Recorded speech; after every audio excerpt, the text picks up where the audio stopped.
What really excites me about this district, the Macedon Ranges, is there's this incredible hub of creatives. We've got this crazy melting pot of just absolutely incredible creativity, and it's great. The Macedon Ranges does have the highest population of professional artists per capita in Victoria, if not Australia. There's a variety of different exhibitions on, there's galleries, there's always working artists with open studios.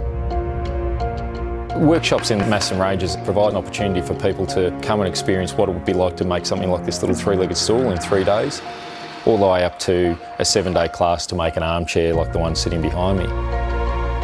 Open Studios is a fantastic opportunity to actually meet our customers, which you never get in a gallery environment.